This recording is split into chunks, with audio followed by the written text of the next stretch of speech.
We don't have a secretary to read the minutes of the last meeting. And to be very brief, do we have any old business that anybody would like to discuss from the last meeting? Did we discuss having the museum open during the Milltown Murals Day? I don't know, but it'll be a good time to discuss it now. Come in and join I us. thought we did, weren't you here?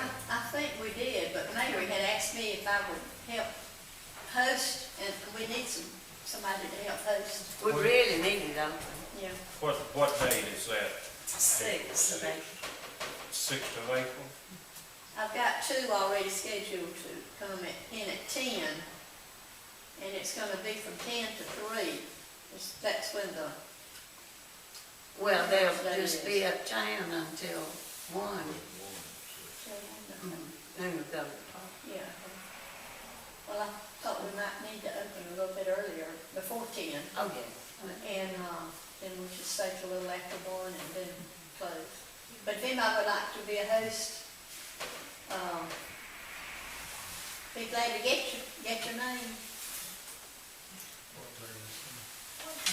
It's a Saturday, the 6th of April. We won't have another meeting before then.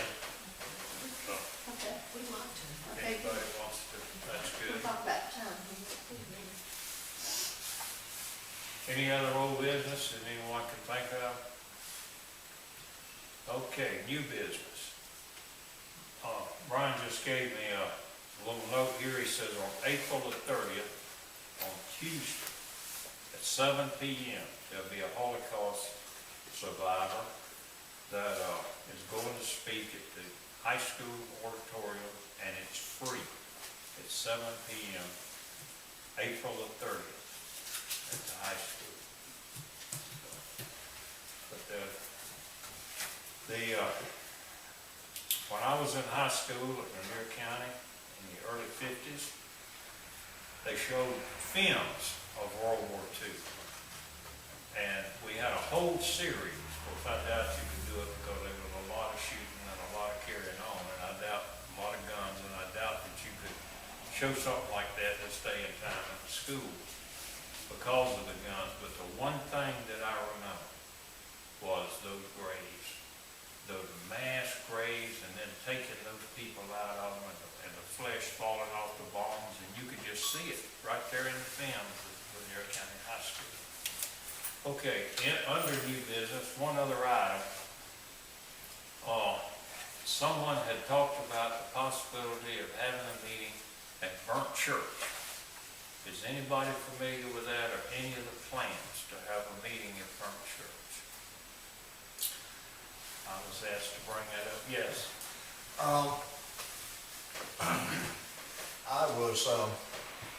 Ms. McCree and I had talked a bit about that. I'm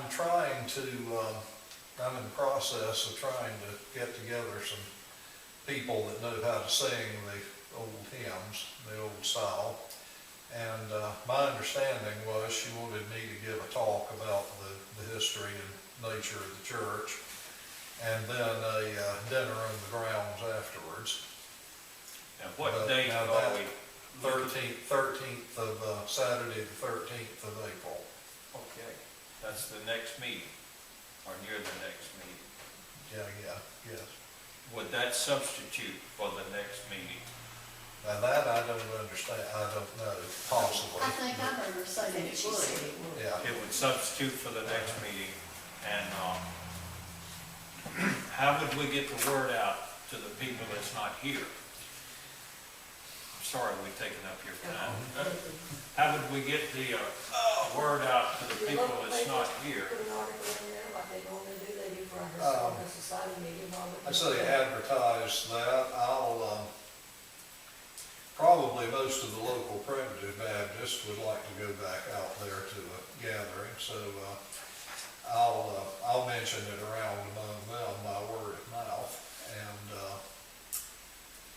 let's see, other than that. How about the newspaper? My problem is Yeah. I'm in Brunswick, and if someone could get it in the newspaper,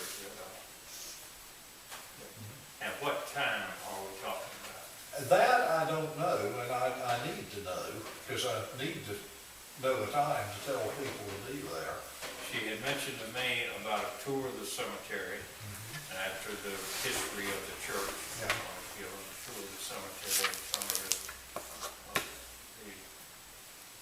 more significant graves that would be historical. Yeah. Well, if that's the only other thing that I know of new business, anybody else have any other new business? Well, I think we're probably ready for our, let's wait on this.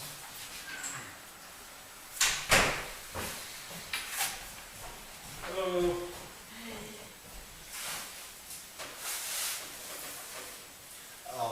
If I might make Yes. one further remark, I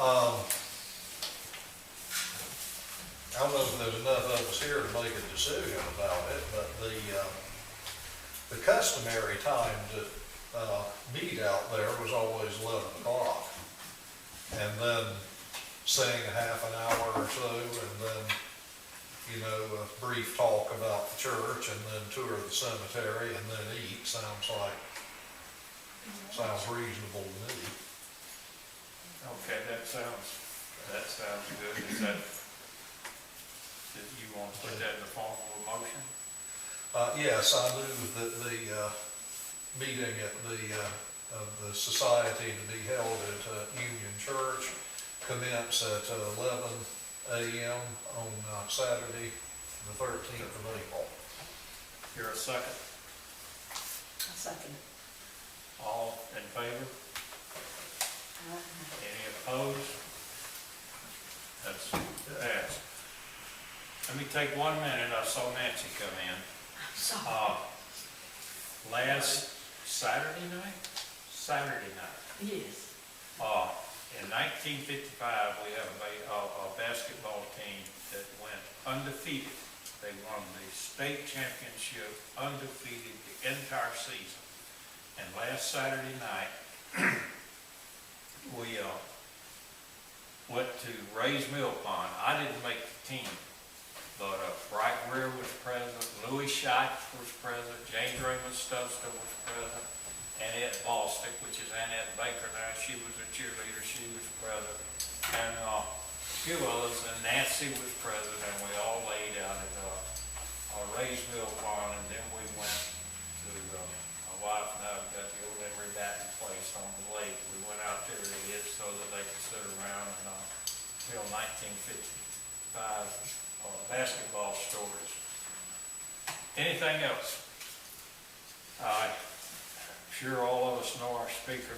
Sandy, if you will take charge and give us, I think, a presentation on tourism. Thank you. Mary McCree asked me to come and speak to you for a few minutes about what we're doing here in the county through the chamber with developing a tourism product.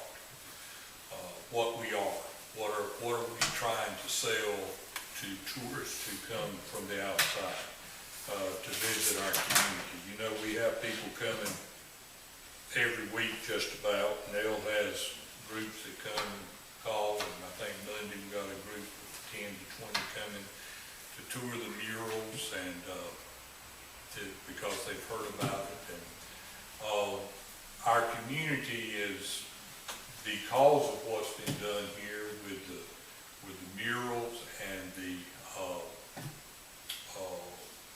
building up of the downtown area. You know, one of the interesting comments I had a few months ago from some state people that were here, you know, a lot of small towns you go into,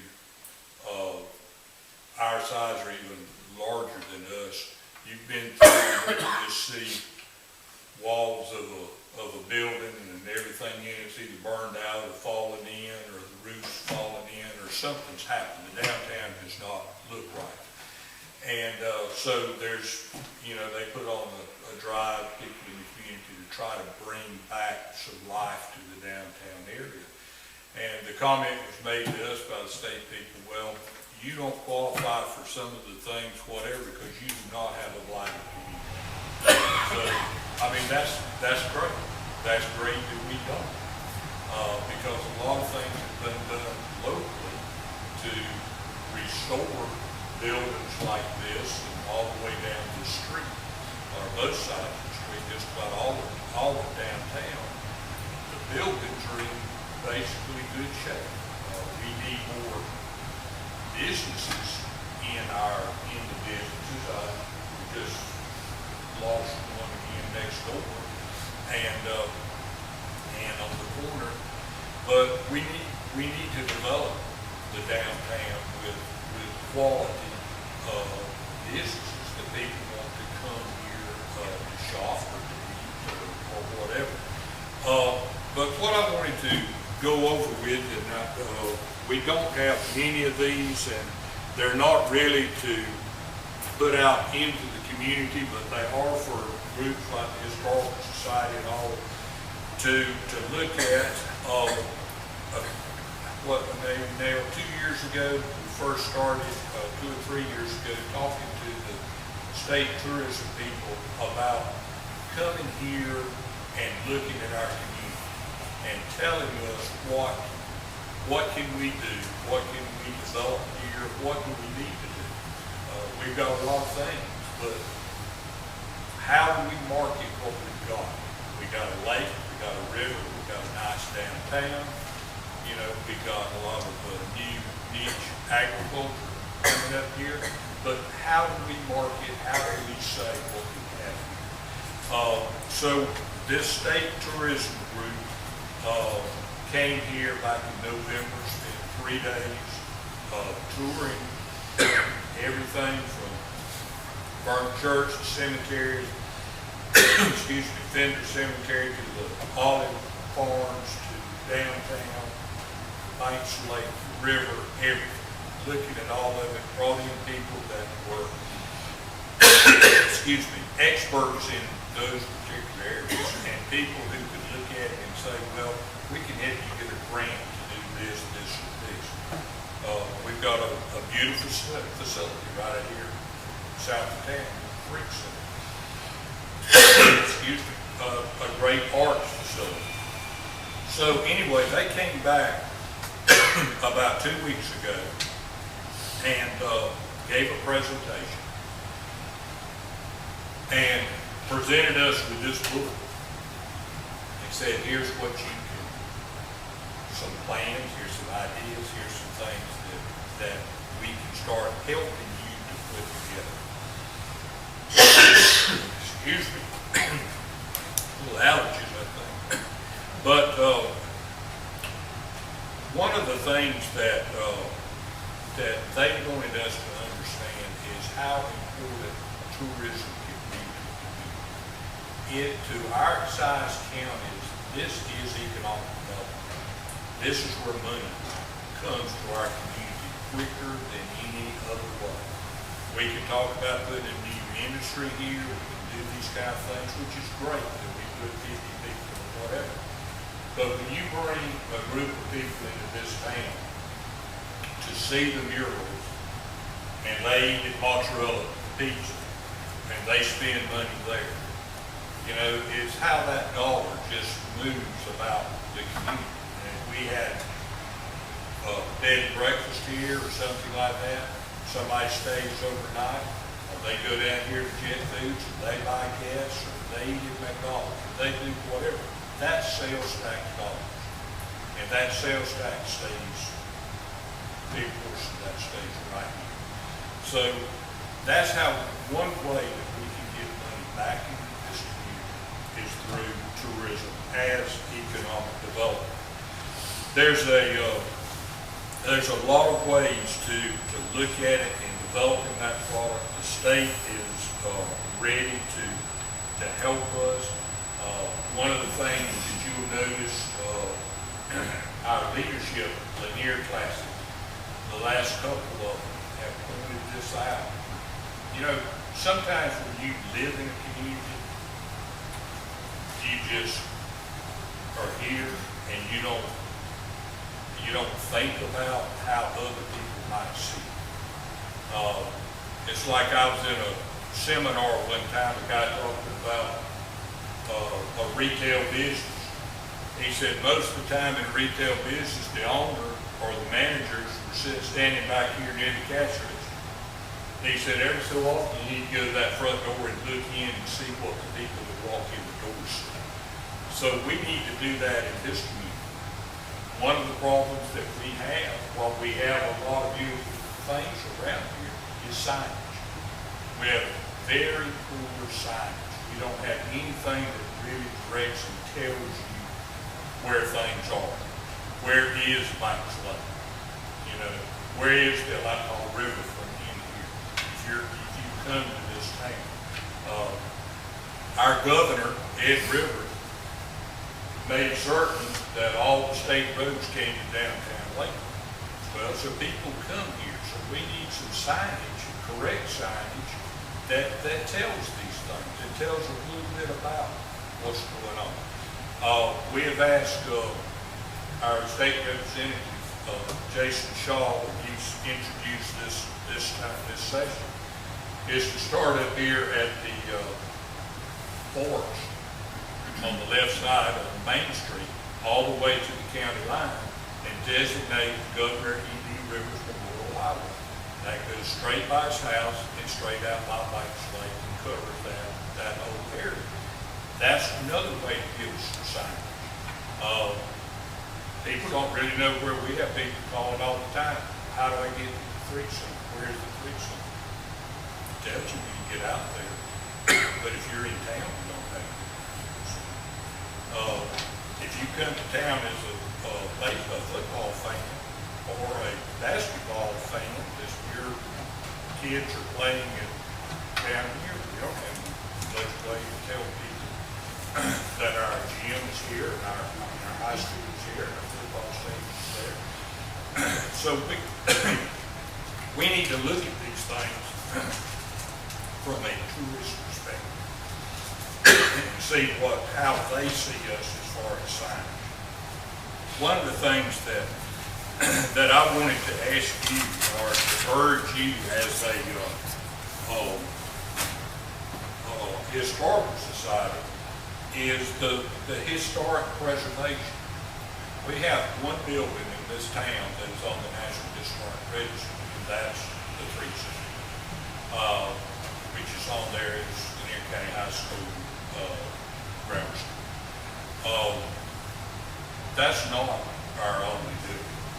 We've got so much here that somebody from the Jones Hotel on that needs to inventory.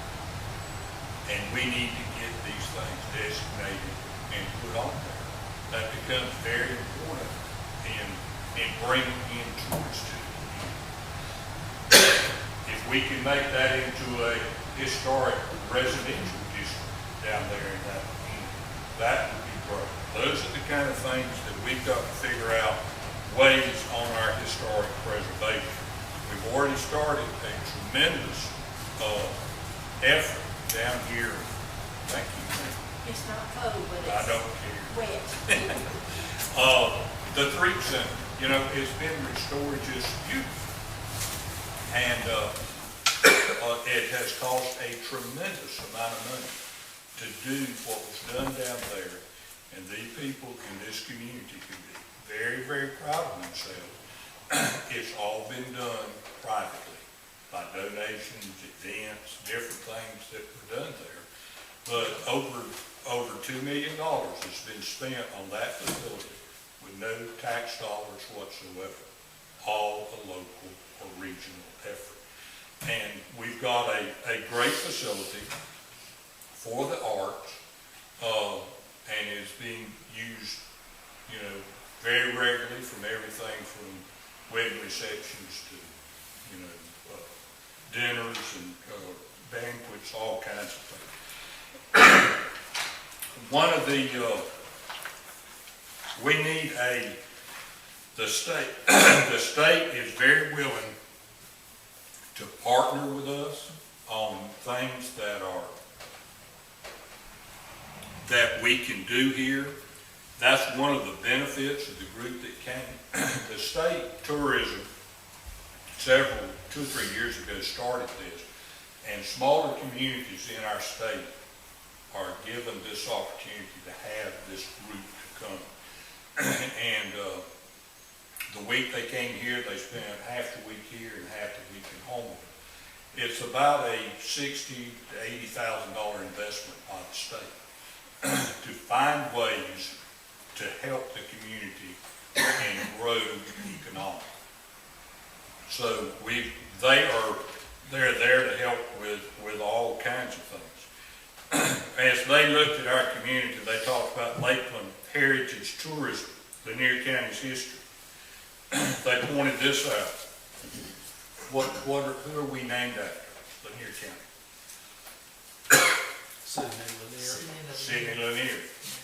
Can you go anywhere in this county and find in any building, in any place, a picture of Sidney Lanier or a Bible from Sidney Lanier? If you were a tourist and wanted to come here and find out about Sidney Lanier, even though our county's named after him, we have nothing. That's something that we need to fix, you know.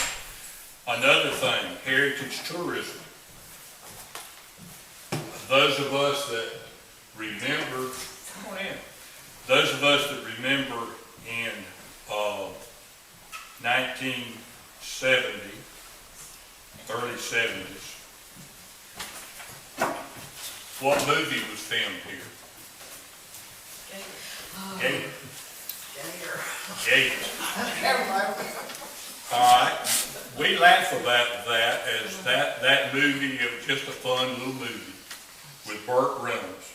But in this state, he did Deliverance in Clayton, Gator in Lakeland, The Longest Yard in Tattnall County, Smokey and the Bandit 1 and 2 in Atlanta and in South Georgia, Cannonball Run in rural Georgia, and Sharky's Machine in the Atlanta Hall County area. And he is a Georgian, born in Waycross. Yes, very, very big Yeah. in what people know that. They followed his movies and what he did, and Georgia is very big, has always been very big with Burt Reynolds. But in this town, can you find a video of Gator? And if you were around then, and you saw them making that, and you saw that picture of all those blue lights lined up down there in front of Shirley Banks' house that way toward the lake, or those boat rides on the lake, it was just something at that time. And it was it ended up being a very fun, lighthearted movie that a lot of people from this area were in. But it's a part of our history, and it's something we should not forget. And tourists like to know, oh, this is where Gator was made? Oh, that's the place out there? You know, they like to know about that. Right up from there, you got the legacy of Governor Rhodes, his home. Just, you know, something that as the team that was here, we toured the home, we looked at all that, and they said, you know, Ed Rivers was a very big fan of FDR. He built his whole governorship, his whole terms on FDR. And he put things in place in this state based on what was being done nationally. And you got FDR's home in Warm Springs, this governor's home here. And as far as I've been able to find out recently, this is the only furnished governor's home in the state that is not has just a house that somebody else now lives in and, you know, whatever. This house is still in the same condition and everything it was when he was here, when they lived there.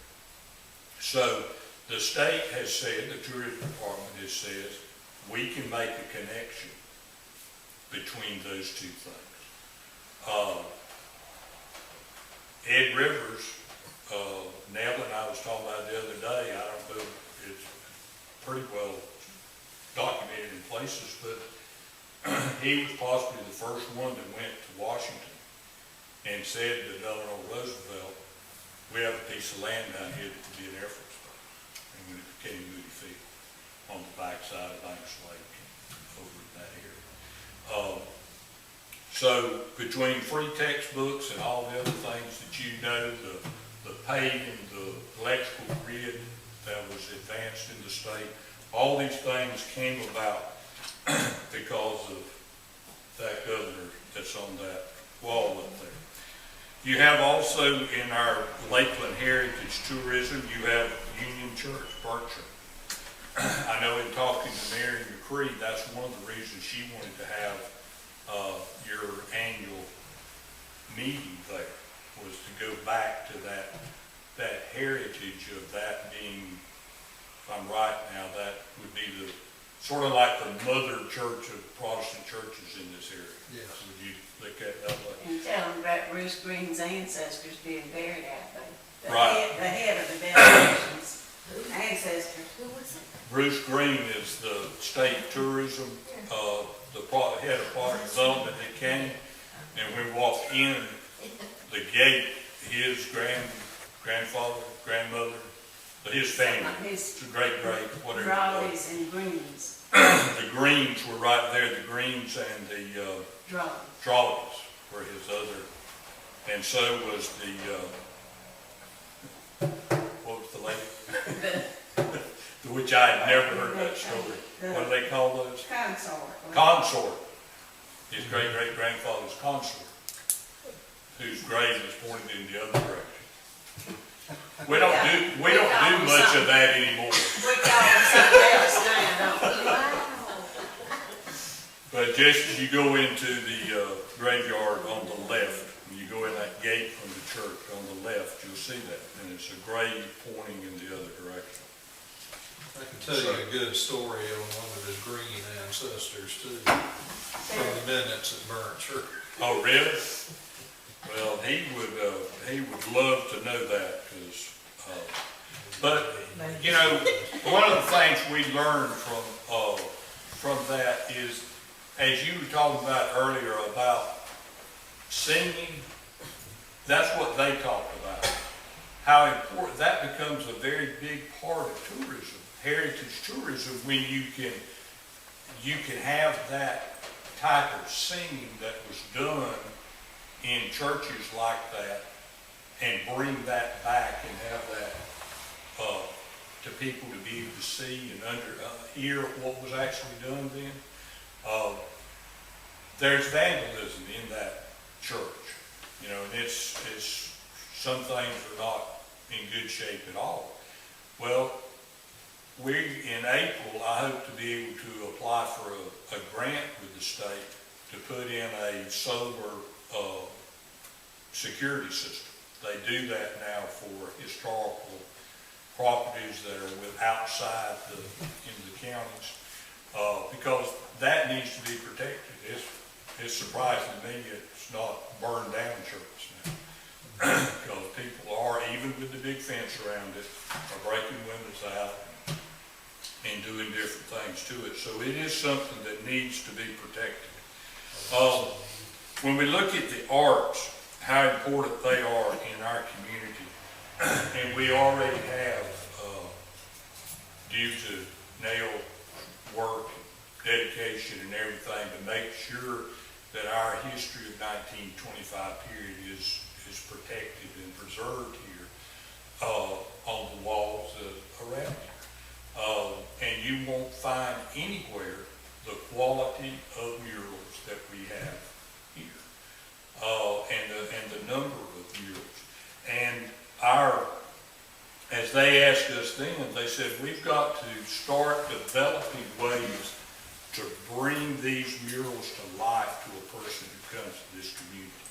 Whether they're doing a walking tour or whether they're in the trolley, that more than just us telling them about the murals, how can we get that mural to come to life and tell them a little history from the perspective of that person? We've talked recently about using this company in Alpharetta that the state tourism people brought with them, a man and a woman, from Digital Productions. And I'll let you hear something in a moment that they did. But is that they can get a actor that can talk, and a gentleman that can talk in a southern, and it could be like Ed Rivers telling about Lakeland in 1925, and let it be from his perspective of him sort of talking about the people. And it would just, people that come to your community, that's what they're looking for. They don't know who some of these people are, but if they could hear some of them tell a little story or something about there's stories in Nell's books, but one of the things that I wanted you to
a building that's 50 years old can go to historic.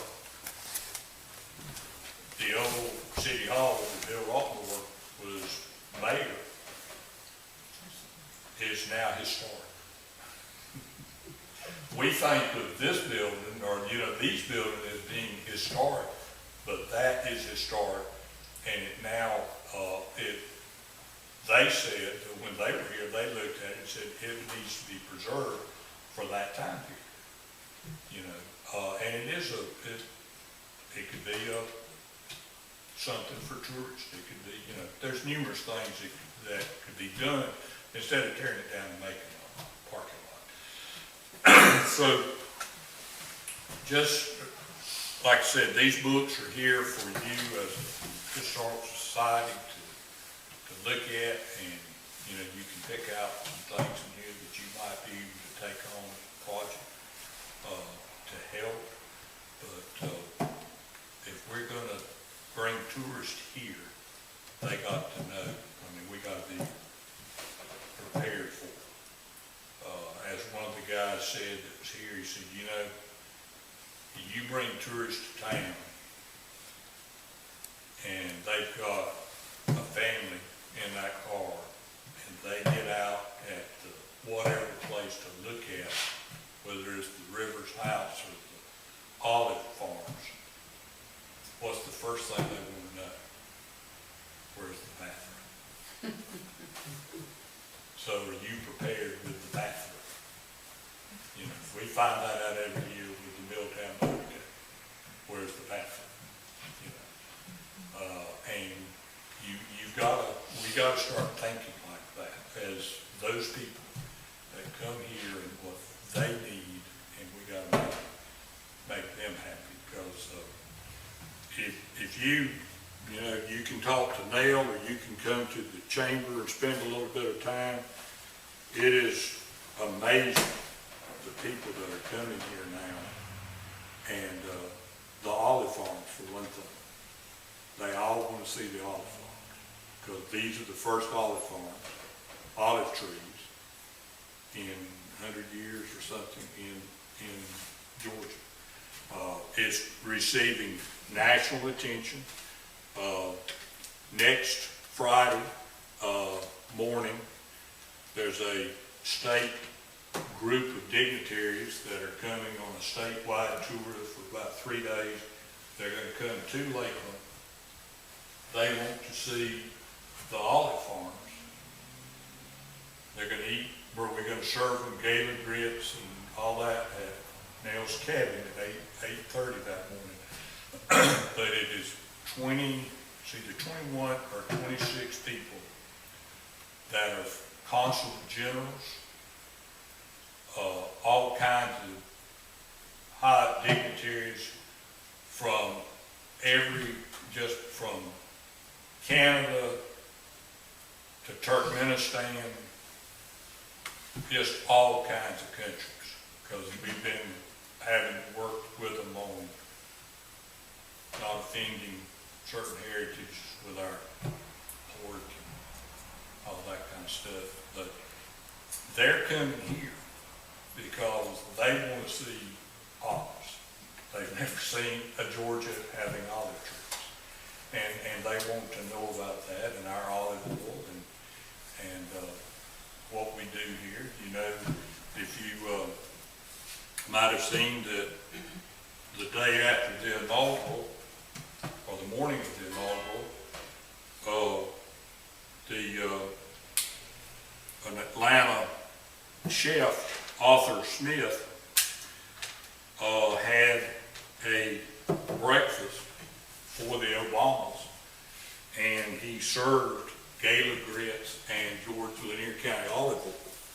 He was on CNN that morning telling about that, and I remember one of the comments he said, "Did you know that they grow olive trees in Georgia?" And but he actually owns a home in North Florida, and they now grow trees, planted trees for him on his farm in Madison. But it is receiving national attention, and that brings people see everything else we got. So, if you will, in the future, think about that. It's just some way that as a historical society, we can start putting together, and who you would like to maybe include on our committees to look at different things about tourism. I know Mary McCree wants to, is very involved in that, but just that pottery alone could draw a lot of people. I was sort of laughing at our tourism people because we went down to Georgia Print Co., which they're just amazed at what Georgia Print Co. does, and they took back to Atlanta, like they do all the new NCAA banners, the cutouts, everything national for the NCAA. All of this stuff, and they took some back, and it's all being done right here. Amazing work. But what they can help us with the artists, just from the materials and the excess, a lot of times, they said would really be a real advantage for us. But they saw while we were there, they do work for the company that makes the Twister game. I think, isn't it called the Twister? It's a game. Anyway, they said, we need to contact them because in a year from now, we could have the world's largest Twister game done here in downtown Lincoln. Because they make it, and we could put that game on here and bring tourists here just to do that. He said, that's just thinking things that you don't even realize you have. Anyway, thank y'all. Please look over these books and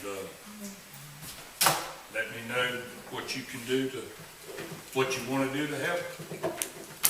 Good stuff.